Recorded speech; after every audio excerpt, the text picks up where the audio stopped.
A hneď po hokejbale vyzvali futbalisti Martinského Fomatu na domácom trávniku hráčov v Šťadce. Rovnako ako v prípade hokejbalu, aj tento zápas bol dramatický až do samého konca. Po prvom polčase boli totiž na koni hostia, keď už v 3. minúte vyhrávali zásluhou skúseného Šibíka. Martinčanov to síce z miery nevyviedlo, no gólovo sa im v tejto časti presadiť nepodarilo. Do druhého dejstva tak vstupovali s jednogólovým mankom a zrejme aj menší pretras v šatni spôsobil, že odhodili prvopolčasovú nervozitu a do súpera sa zahryzli. Čačania naopak všetky karty vsadili na obranu a Feriančík v bráne mohol viac menej len korigovať hru svojho tímu. Fanúšikovia si na vyrovnávajúci gól museli počkať do 54. minúty, keď šancu na 3 body oživil Ďanovský. Len chvíľu na to mohli zverenci Jozefa Šina zvýšiť, no Ďanovský a chvíľu na to ani Ďunkel z dobrej pozície nepremenili.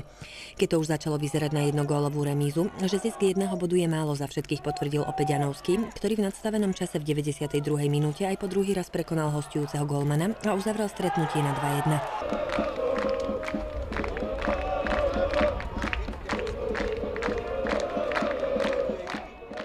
Takže opäť jedno vydreté domáce víťazstvo. Tak samozrejme, takéto víťazstva chutia najviac. My sme supera postavili na nohy polovlastným gólom. Potom sme mali šance už v prvom polčase, nedokázali sme využiť. Cez polčas sme si povedali jasne, že inšpirujme sa Trenčínom. Ten včera tiež prehrával v Slovenskom pohári, otočil to.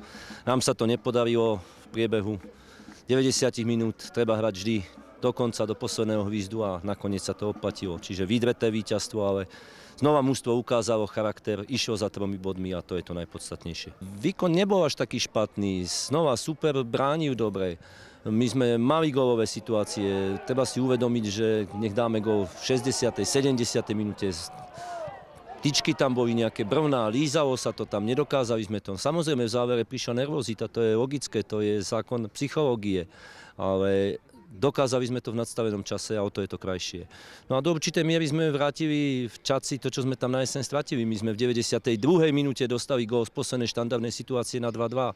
Čiže to šťastie, jak sa vraví, býva raz pre jedného, raz pre druhého. Dneska sme to šťastie mali my a istým spôsobom to, čo som povedal aj kolegovi, že my sme tam remizovali v 92. minúte, my sme v 92. minúte dneska získali 3 body. Po 21. kole a po zisku 3 cenných bodov si martinskí futbalisti opäť upevnili vedúce postavenie v tabuľke, keď za druhým námestovom majú 14-bodový náskok. Námestovčanom len s horším skóre na chrbát dýchajú futbalisti Kremničky a Liptovského Hrádku a Čierny Peter naďalej ostáva futbalistom Pohronia, ktorí tabuľku uzatvárajú so ziskom jediného bodu. Ďalšie kolo je na programe cez víkend, kedy Martinčania zabojujú na ihrisku na teraz 13. Novej Bane. Doma sa predstavia v sobotu 14.